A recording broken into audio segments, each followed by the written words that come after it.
गाय की विशेषता क्या? बोले गाय तो चलता फिरता 33 करोड़ देवताओं का मंदिर है महाराज।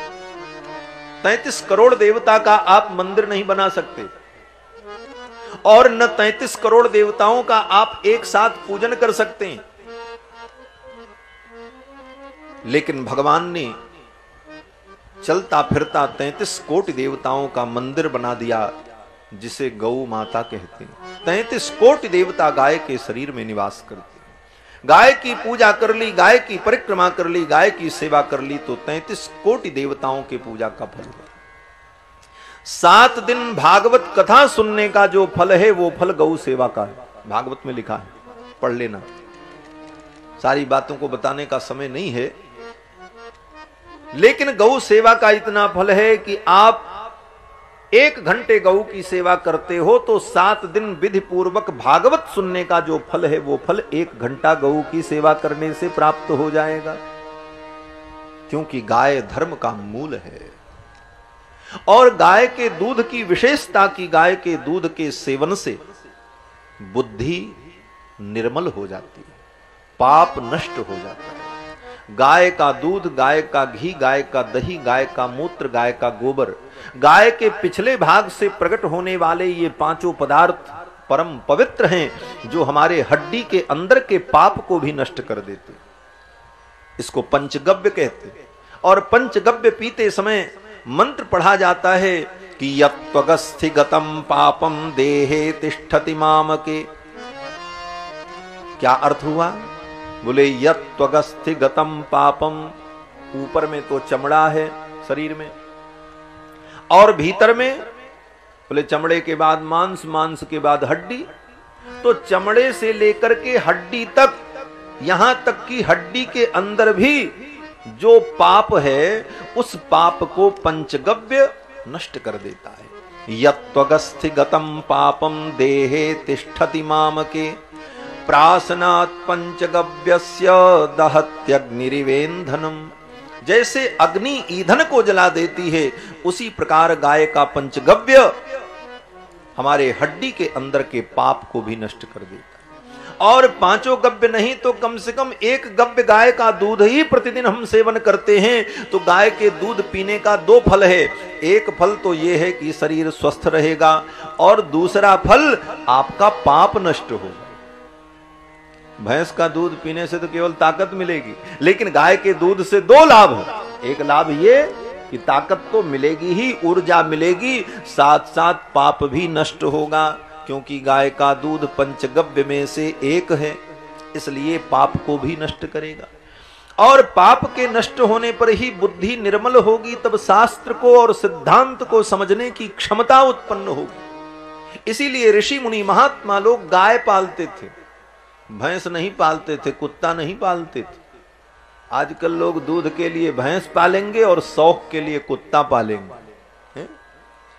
किसी के दरवाजे पे चले जाओ तो दरवाजे पे लिखा रहता कुत्ते से सावधान, लगता है इस घर में सब कुत्ते ही रहते हैं। दरवाजे पे लिखा रहेगा कुत्ते से सावधान। पहले जमाने में दरवाजे पर लिखा रहता था सुस्वागतम, स्वागत है। और अब बोले वो डाबरमैन कुत्ता, बड़ा सा बाघ जैसा पाल करके रखा है, जो आवे उसको काट खाए। महाराज, ये कुत्ता पालना हमारी संस्कृति नहीं है। ये तो अंग्रेज भारत में आए तो कुत्ता के शौकीन थे, क्योंकि वो भी सब वैसे ही थे, उसी जाति के ही थे। अपने ही समान गुण धर्म वालों से ही तो व्यक्ति की प्रीति होती है। प्रीति कहां होती है? बोले समान शील व्यसनेषु मैत्री। शास्त्र का सिद्धांत है कि समान गुण धर्म में ही प्रीति होती है। आपके समान जिसका गुण धर्म होगा, आपका विचार मिलेगा, आपका व्यवहार मिलेगा, आपका आचार मिलेगा, आपका मन मिलेगा, तभी आपसे उसकी दोस्ती होगी। समान शील व्यसनेषु मैत्री, समान शील व्यसन में ही मैत्री होती है। तो जिसकी कुत्ता से मित्रता है, समझ लो उसकी समानशीलता है। उसी गुण धर्म वाला वो है, तभी कुत्ते से दोस्ती करके बैठा। इसलिए बंधुओं, ये कुत्ता पालना हमारी संस्कृति नहीं है। और घर में कुत्ता पाले, मरते समय कहीं कुत्ता दिख गया तो मरने के बाद कुत्ता ही बनना पड़ेगा। ये मैं हंसने के लिए नहीं कह रहा हूं, शास्त्र सम्मत सिद्धांत कह रहा हूं।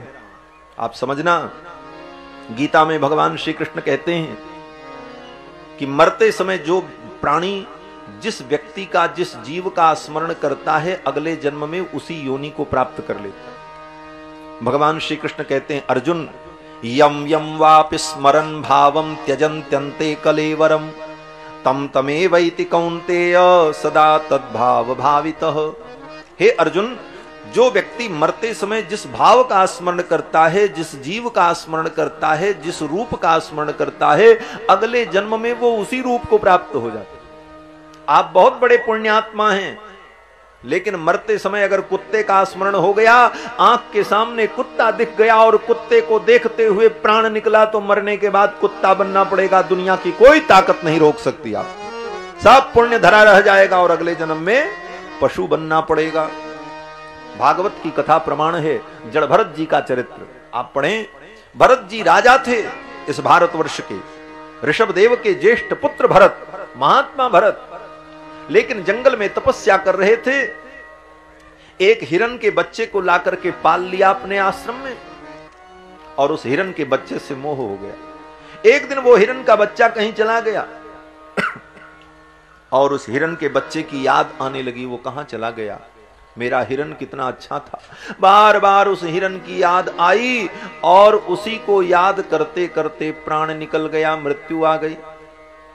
मृत्यु आई, मृत्यु तो बता के आती नहीं, मृत्यु कोई अलार्म तो देती नहीं, मृत्यु कोई पूर्व सूचना नहीं देती, मृत्यु तो अचानक आती है। और मृत्यु आ गई, हिरन का स्मरण कर रहे थे, इसलिए अगले जन्म में जड़ भरत जी महाराज हिरन बन गए।